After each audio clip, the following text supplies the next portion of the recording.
Alright everyone, welcome to another episode of The Urban Gardener. Today we're just going to take a simple garden tour around the patio, the outside alleyway gardens, and we're going to head off to the community garden, take a look at some garden spaces that we haven't seen for a while, and see how they're going. Let's go take a look around. One of the biggest things causing me stress right now is this faucet setup. It has a continuous leak on it. I'm gonna have to replace the whole setup there so that I can have the water on constantly without having it make a mess everywhere.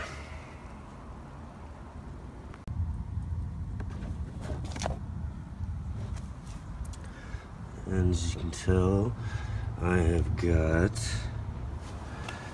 lots of pieces, hoses, drippers, sprayers, emitters, and more hose lines. I've got 1/4 inch, 1/2 inch lines here. Like I said, I've got most everything I need in order to get these water lines set up and drippers brought to each of the plants. I've got a couple of other ideas as well to get done. I will probably work here in the next day and setting the lines out and getting things set up, but like I said, I do got to get that faucet replaced before I can have this on constantly feeding our plants water. Getting to the hot part of the season here real soon, so this is going to be a very necessary project to get finished. Alright, so let's just take a walk through here. Earlier in some earlier episodes we did see that I planted out some I believe it was snow peas here, or some other type of pea I planted out. They didn't grow too well. We need the space. I'm planting out some beans, pole beans, and we're going to have those wrap around and do some things if we can. So we'll have pole beans growing in here real soon. It's one of the roses. I've got to deadhead some of those rose flowers. Down here we've got a zucchini that's taken off and going really well. It's probably really going to start taking up some space. I really hope that these tomato plants that I've got here can catch up and get up above them there before they get shaded out, staying down so low. These are some special tomato plants that we'll be talking about later in the season. Planted out some flowers and our raspberries. Now we do have some little raspberries growing on here. I'll be picking off here in a little bit. This plant is not doing very well. Part of it really died back really harshly. So we'll be looking for maybe some new growth, or like I said before in a previous episode as well, maybe I'm just going to pull these out and try to get it removed from this area and move it to another area. Oh, and I don't know if anybody's seen this thing quite yet.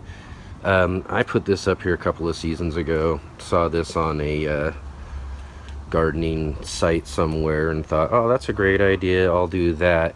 Now maybe when I get the water lines hooked up and put in, and I can have like a mister or something that can put water on this constantly throughout the dry season, that is not a very practical growing method. Those things dry out very quickly and need to be constantly watered in order to maintain plants in them. So I might put a mister right up nearby this and see how well it could do if we give it another shot here. Maybe later in the season we'll put something in there, I'm not sure. It's just one of those things that you see and you go, oh wow, that's great, let's give that a shot. And it ended up just being a bunch of work trying to keep everything alive. Alright, so real quick, let's go take a look at our Brussels sprouts that we started up. I think this plant's doing really well. Leaves are really good. As you can tell, it's taken some bite from some of the cabbage worms and whatnot coming around and trying to get a taste, but I'm trying to remove them and catch them every chance that I can. And onions that we did a trimming before, They are sprouted right back up again, and they're pretty much ready to get out into the garden right now. So we're gonna be clearing some spaces for them and getting them ready. As you can tell down in there, look at some of those red ones are really starting to bulb up in there. So we'll be getting those out into the gardens real soon. And our cilantro, pretty much done for the season. Cilantro doesn't like the heat very well. We've had some pretty good hot days over the past couple of weeks. Pretty much told this plant it was not gonna continue much longer. Really much more of a cool season plant. I do want to try to get some of that culantro, which I've heard about, which is a heat tolerant, similar in flavor to cilantro. And let's take a look here into we got those peanut plants that we're gonna plant out here. Got a space for them getting ready here real quick. And most of our lettuces, especially the red ones, are pretty heat tolerant.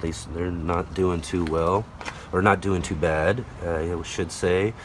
But a lot of our other plants, as you can tell right there in the back, there's some spinach there.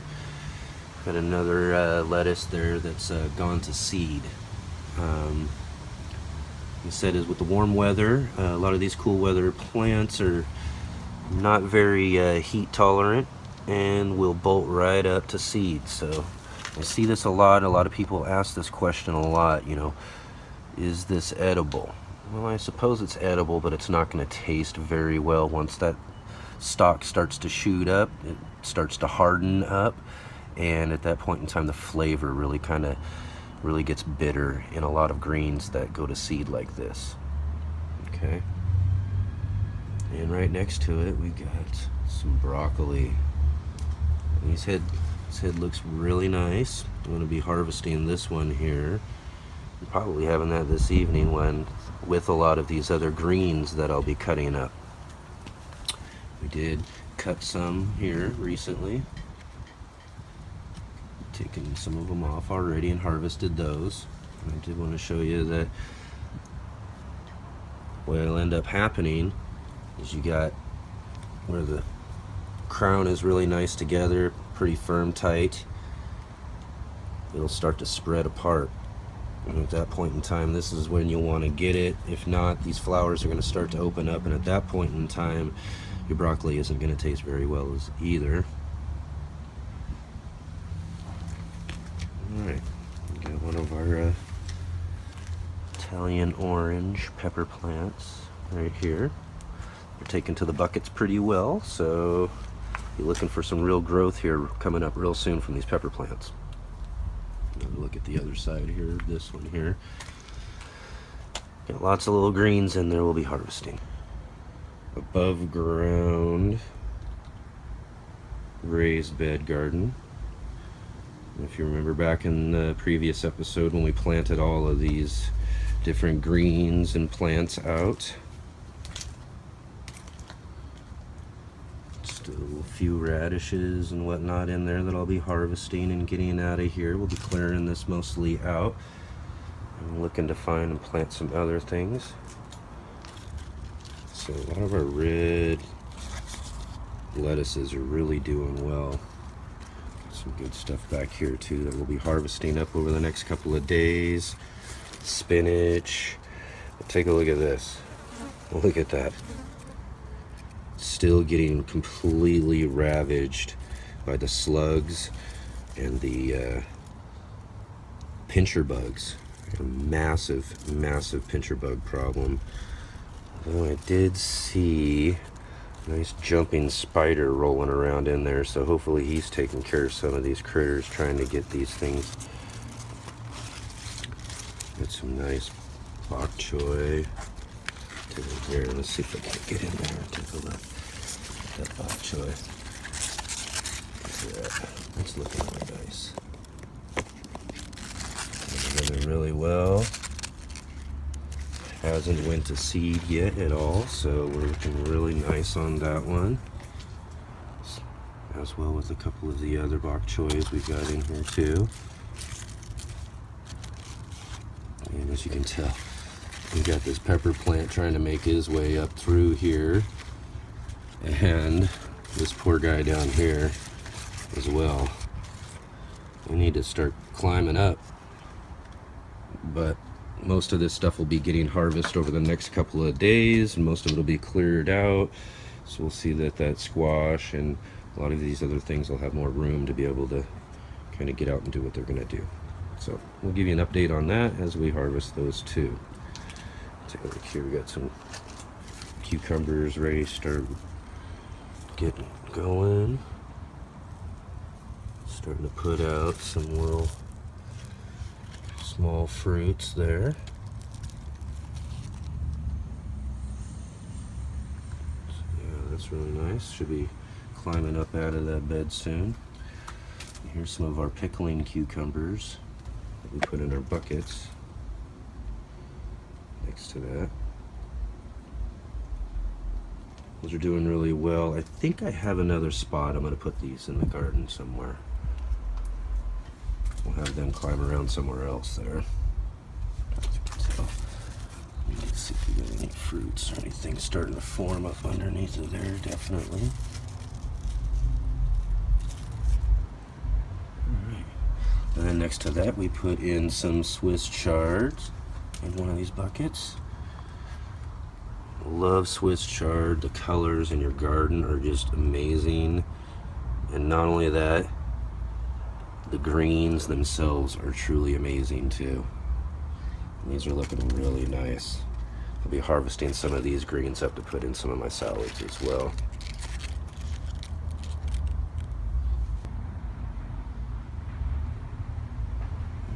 Okay, so then there's this little small bed that we have here that we planted out with some of that lettuce that we got from Territorial Seed and a couple of other radishes and different greens.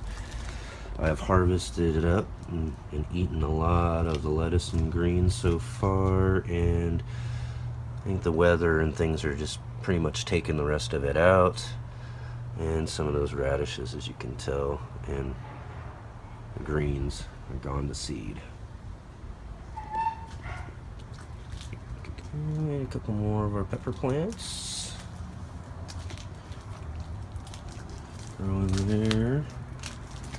And over here on the other side. And our stevia.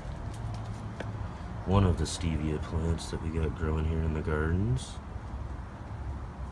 Some bugs are really enjoying some of its new leaves too. I really got to keep an eye on that.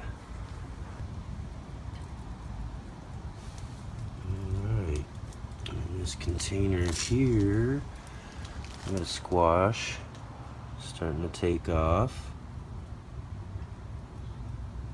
producing new leaves. I'm not really seeing any sort of trying to fruit out yet, so it's still establishing itself. And that Dusty Miller looking nice and white. Really like that plant. It's going to need to be transplanted pretty soon. I'll be putting it probably into a larger pot and let it stretch out a little bit more. These things can get really huge if you let them have the space for it. Really nice, and nice looking in the garden. Really soft leaves. Really like the really soft leaves. Just like the lamb's tail I have in the other part of the garden, which I'll show you here in a few minutes. Alright, now let's talk potatoes. Now our potatoes in our containers are really climbing up out of here, growing like crazy. And even our experiment potato is growing. Don't know exactly what kind of potatoes we're gonna get out of there or what size at all, but we'll definitely see as the plant gets ready. Okay, let's take a minute and talk about these storage containers. They're large storage containers that you use for various different things. We just happen to be using them for potatoes. I have different sizes here. We got the large russets in a larger container compared to the reds and the purple potatoes that I have there in a smaller storage container. But one of the things I want to say about these containers is don't use a clear container, okay? A clear container would allow for the tubers to be able to get sunlight, and at that point in time, sunlight is not good for your potatoes. You do not want that. They develop green, and at that point in time, they develop a toxin. Put that right down below here. That is not good. So my biggest thing that I would say is don't use a clear storage container to grow your potatoes in. Okay, so one of the other things we want to talk about with our potatoes here, it's also a part of gardening in a sense, is one of the things you have to do is watch some plants die in order to get what you need from them, and potatoes is one of those cases. We have our red potatoes here. I believe I planted around the end of March, beginning of April, and by that time we are over 70 days or so. And at that point in time, a potato like reds is starting to hit its real part of its life cycle. So it'll start shutting down. Plants will start to brown up and die back. And that's going to be one of the things that's going to be kind of difficult to watch in the garden as you see something that's just so beautiful like this. I mean, look how big these guys are. Just growing right out of these containers, right? And in order to get those potatoes that we really want, that we've been growing all of this time, we have to watch this plant die. We have to watch them all go back. And that'll be a part of the process we'll be watching over the next couple of weeks here as we head towards the end of this month. They should be around 100 days or so in ground and should probably be ready to harvest.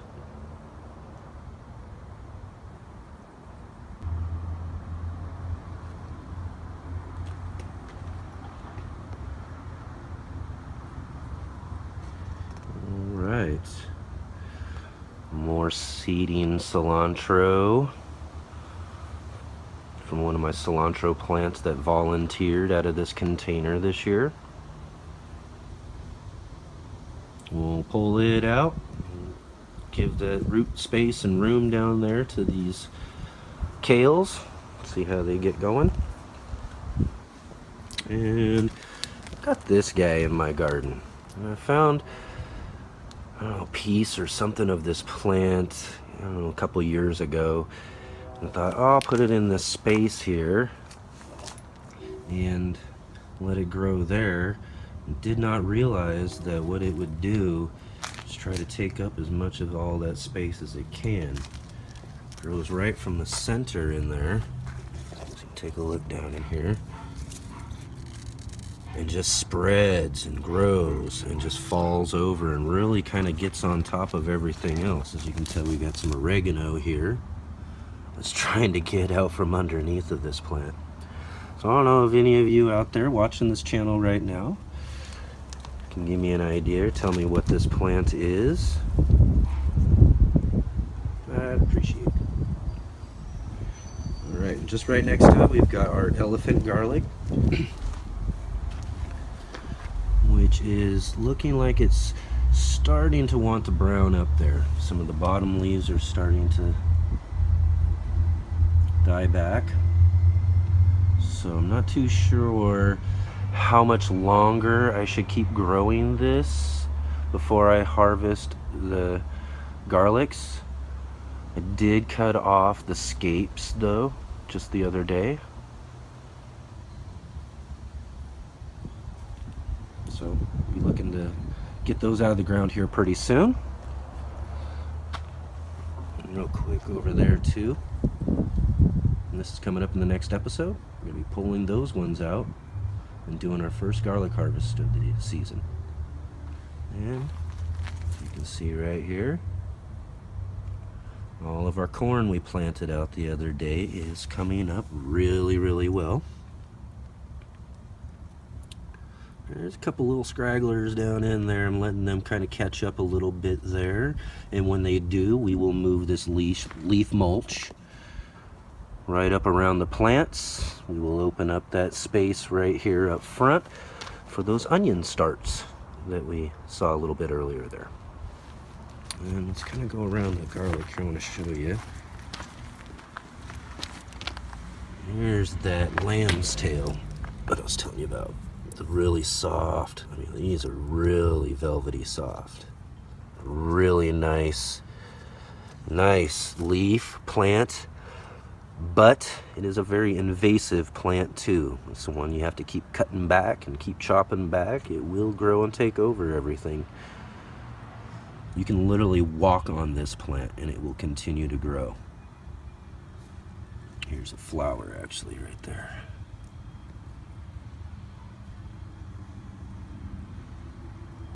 Black brandywine. True black brandywine. And back there, black cherry tomato. Taking off really well. When the plant starts to get really tall and move like that in these bucket containers, that's when I know that that root has really went through the bottom there and has gotten itself up into the ground. That's when they really start to stiffen up and take off from this. Alright, before we go and take a look at the rest of our tomatoes, look at this here. That's the celery. Now, after winter, I cut that celery back all the way to the ground and it grew back. We were able to harvest plenty of really good celery stalks. They're not like you get from the store, all nice and tight and straight and everything like you get there, you know. A lot stronger, a lot more taste, a lot more flavor. Loved this celery. It is going to seed now, as you can tell. All of these seed pods and everything coming up out of the top. You can let these go completely to seed, let it drop the seed and let it grow back this next season. But that's not what I'll be doing here. We're actually going to be removing all of these plants real quick. I do want to use this space for some peppers that I've got left over from planting out on the rooftop and around the garden. And I'm going to put a couple of there and some climbing beans I want to get growing up the trellis here. So celery's going to have to go. Oh, these bugs, these bugs, these bugs. They're just eating everything. I've been trying and using several of the traps and suggestions. I need to try a few different other ideas as well. And it's just really my environment, you know. I live along an alleyway and in all these spaces and nooks and crannies and along the fence lines and all over the place. These guys have tons of places to hide. My lawn is not a real lawn. It's mostly weeds and whatnot. Lots of dandelion. And these pincher bugs and slugs and all that love to get into these dandelion. So I don't know. We're gonna have to look at some other types of traps or methods or anything that we can in order to really try to pull back some of this bug problem best I can. I don't know what to do right now. It's other than to just try to fight back and see how well some things can do. As you can tell, this pumpkin is doing really, really well. It's starting to take off. Those leaves are starting to get huge, which is what I'm looking for there. It's trailing off there. Look inside of there too. Looks like we've got a couple of flowers trying to come up there. I'm not too sure if I see any fruit flowers yet though. Alright. And some of our tomatoes. Can I get out of the light there? Tomatoes are looking really nice. Really starting to climb up in their containers.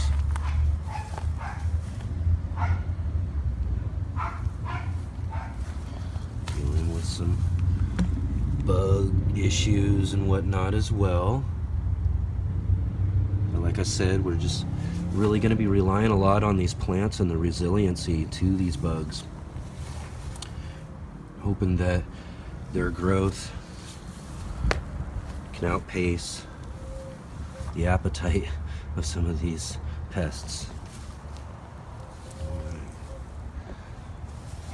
looking really nice here. All of our tomatoes. This one here's our volunteer mystery tomato. We'll try to.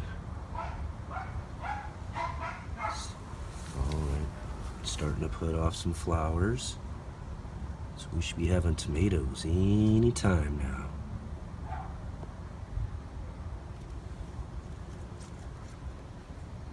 Another one of our true black brandywines, which has got kind of a potato leaf to it versus the normal, the more common tomato leaf. This one's a more rounded tomato leaf. And as you can see there too, it's starting to put off some flowers as well.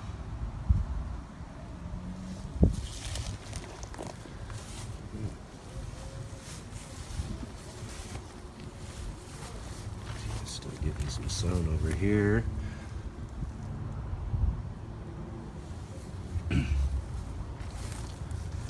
This one here, I grew this yellow type tomato over the last 2 seasons, and each time it seems to grow very similarly, very scraggly, very kind of, I don't know, it doesn't grow quite as straight and like most of the other tomato plants do.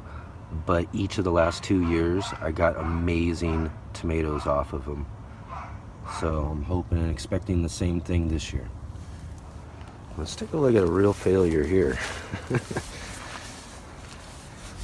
don't know if you can tell that's even something that's supposed to be there.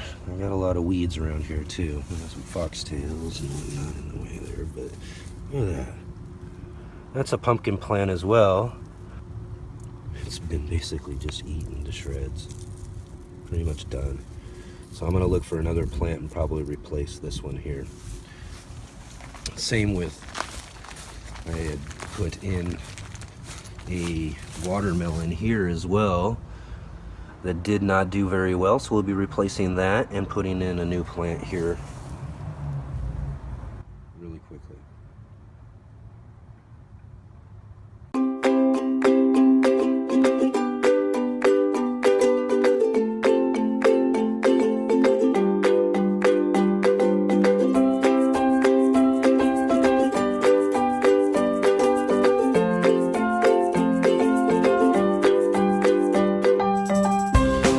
Containers here, I use storage box containers, blah blah blah blah blah, marts or blah blah blah blah blah, and I'm not saying that either. What I want to do is talk for a minute about the potato containers. Now, as you can tell, these containers are large